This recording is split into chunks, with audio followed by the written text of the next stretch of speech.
Openly fire करते हैं। Kalashnikov थी, बहुत ज़्यादा थी, 6 लोग थे, 25 गोलियाँ लगी थी, 2 बस्ट लगे थे। आप हमें क्यों नहीं इंसाफ देते? हमारी यंग बच्चियाँ, हमारी यंग बेटियाँ बेवा होती हैं, उनकी ज़िंदगी ख़त्म हो जाती है। हमारे बच्चे यतीम हो जाते हैं, उनको बाप की ज़रूरत होती है। जहाँ छोटे-छोटे बच्चे आ रहे थे, पूछ रहे थे कि हमारे जो फादर हैं अभी हॉस्पिटल से कब आएँगे? उनके तो ज़हन में यही था कि भई गोलियाँ लगी, हॉस्पिटल गए हैं, ब्लड निकल रहा है। अस्सलाम वालेकुम नाज़रीन, मैं हूं वसीम हाशमी। आप देख रहे हैं ऑनेक्स और ऑनेक्स पे आज की इंतहाई एक दर्दनाक स्टोरी है। मेरे साथ एक खातून मौजूद है, इनका ताल्लुक़ है ज़िला शिकारपुर सूबा सिंध से। इनके भाई को कत्ल किया गया है, इंतहाई बेदर्दी के साथ कत्ल किया गया है। और किया किन लोगों ने है? ये कच्चे के डाकुओं ने किया है। इनके भाई ने मास्टर डिग्री हासिल की, उनको ऑफ़र लेटर मिला गवर्नमेंट की तरफ से कि अब आप एजुकेशन डिपार्टमेंट में एक आला ओहदे पे फाइज हो चुके हैं।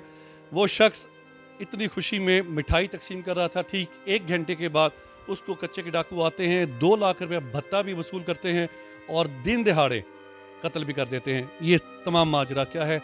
मकतूल की हमारे साथ बहन मौजूद हैं, आइए इनसे बात करते हैं। अस्सलाम वालेकुम। वालेकुम सलाम। ये जो वक़ूआ पज़ीर हुआ, इसके बारे में सब तफ़सीलात से आगाह कीजिएगा। ये छोटे भाई थे और उनको उसी दिन ही लेटर मिला था कि उन्होंने कमीशन पास की थी जीएसटी की।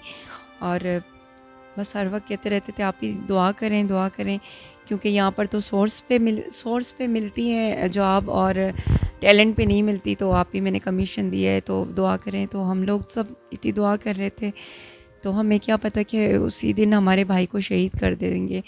तो भाई मेरा मिठाई बांट रहा था और वहाँ के जो भी उनके फ्रेंड हैं वो भी मिठाई खा ही रहे थे, तो यहाँ पर उसकी शहादत की खबर पहुँची। तो क्या इस मामले में पुलिस ने आपका कोई साथ नहीं दिया वहाँ पे? पुलिस साथ दे रही थी। पुलिस ने 2 घंटे बाद जो है ऑपरेशन किया था। जहाँ पर उनकी हद थी वो पहुँच चुके थे। उन्होंने मुकाबला भी किया डाकुओं के साथ, लेकिन कच्चा बहुत ज़्यादा वसी है और पुलिस के पास इतनी फैसिलिटीज़ नहीं है, इतने हथियार नहीं है।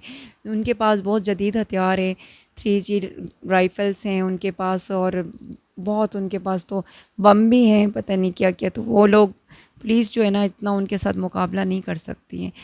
पुलिस ने दिया साथ जितना उन्होंने उनकी बस में था। तो आपके ये जो भाई थे, ये इनका वहाँ पे बिज़नेस था, भत्ता भी इन्होंने 2 लाख रुपए थे, किस चीज़ का बिज़नेस करते थे?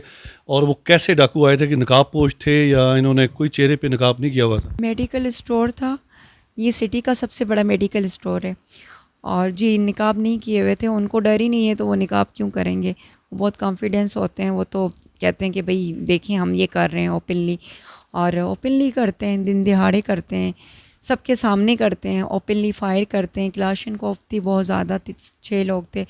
और मरकज़ में, सिटी में, आगे पीछे, बैक साइड, हर साइड पे दुकान थे। ये नहीं था कि कोई लोग नहीं थे, लोग सारे थे, रौनक थी, शॉप्स थे इतने। लेकिन ज़ाहिर सी बात है जब किसी पे आती है तो दूसरा कोई बचाने के लिए नहीं आता। कच्चे के इलाके में और आपके जो रहायश पज़ीर है वहाँ पे, वो इलाका 20-25 किलोमीटर का, तो वहाँ पे भी पुलिस का इतना होल्ड नहीं है जितना कच्चे के डाकू आके दिन दहाड़े कत्ल करके चले जाते हैं? नहीं, पुलिस टोटली फ़ेल हो गई है, सिंध पुलिस। और सिर्फ शिकारपुर का एरिया नहीं है, पूरी सिंध का हर डिस्ट्रिक्ट, जहाँ से आप लेते हैं कश्मीर साइड से लेकर आप रहीम यार खान से शुरू हो जाती है सिंध स्टार्ट, तो वहाँ से कराची तक कोई भी पुलिस फेल है इसमें सब मामले में। डेली जो है ना, डेली लूट मार हो रही है, डेली जो है गाड़ियाँ ले जाते हैं, ओपनली कत्ल कर जाते हैं। अभी शहीद करके गए, इतनी बेदर्दी से शहीद किया है भाई को। कितनी गोलियां लगी थी? 25 गोलियाँ लगी थी, 2 बस्ट लगे थे, 2 बस्ट। बंदा तो एक ही गोली से ही मर जाता है, बस उन्होंने दहशत। इतनी सफाकी के साथ कि वे एक गोली जब उनके सर पे लग जाती है तो फिर मजीद 24 गोलियां उनके ऊपर ब्रेस्ट मारे गए। ये सिर्फ खौफ व हरास फैलाने के लिए कि बाकी कोई उनके ना गवाही के लिए उठे, ना कोई उनके मजीद हमें बता वगैरह मिलता रहे।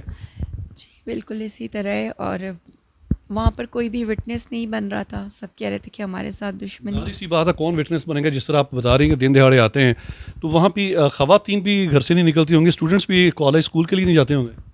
जी, स्टूडेंट भी नहीं जाते, छोटे बच्चे जो हैं उनका फ्यूचर है कि भाई स्कूल में पढ़ाएं, तो ज़ाहिर है किडनैप करके जाते हैं बच्चों को दिन दहाड़े। और लोग तो वहाँ से रिमूव कर रहे होंगे। जी लोग मूव करते जा रहे हैं। तो बस यही दुख है कि अपनी ज़मीनें, अपने घर, अपने आबा अजदाद के जो वहाँ पर दफन है, उनकी सब कुछ वो छोड़ के जा रहे हैं, क्योंकि सबको अपनी ज़िंदगी बचाने का है कि भाई ऐसे मौत मार सिटी से रहने से बेहतर है कि बंदा मूव करके जाए। यही दुख है, यही अपील कर रहे हैं कि इंसाफ मिले। एक इंसाफ मिलेगा, कोई उनको कुछ होगा तो लोगों को ज़रा सहारा मिलेगा, दिल उनका ये होगा कि हम इस सिटी में रहें भाई, इधर रहें, और हमें इंसाफ से उम्मीद है कि हमें इंसाफ मिलेगा तो हम रहें। और वहाँ के काफ़ी लोग हैं जो डिफरेंट डिफरेंट स्टोरियाँ कर रहे हैं। जब शहीद हो रहा था हमारा भाई तो कोई नहीं आ रहा था, उसके बाद सब अपनी अपनी स्टोरियाँ बयान कर रहे हैं, ये यूँ हो गया। क्योंकि हमारे कुछ कज़न हैं सिंध पुलिस में हैं, कुछ कज़न हैं हमारे वो भी आला ओहदों पे हैं आर्मी में, क्योंकि बहुत पढ़ी लिखी फैमिली हमारी, एजुकेटेड फैमिली है। हम लोग किसी के उसमें नहीं है कि झगड़े में या उसमें। तो लोग स्टोरियां बना रहे हैं कि भाई इनके किसी कज़न ने जो है ना डाकुओं को मुकाबले में मारा है, तो वो इस हवाले से बदला लेने आए। तो ये तो इंसाफ नहीं है ना कि अगर डाकू मर रहा है तो उसके प्यारों को फिर आकर आप पुलिस वालों को मार दो, तो ये तो कोई इंसाफ नहीं है।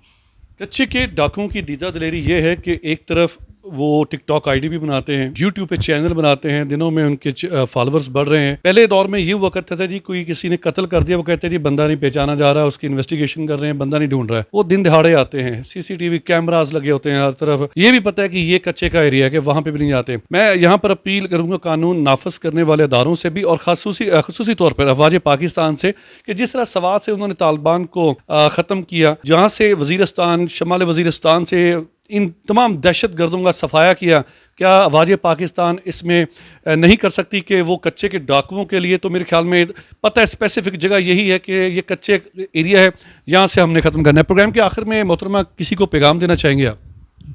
मैं आर्मी से कहूँगी, ये चीफ़ ऑफ आर्मी स्टाफ से और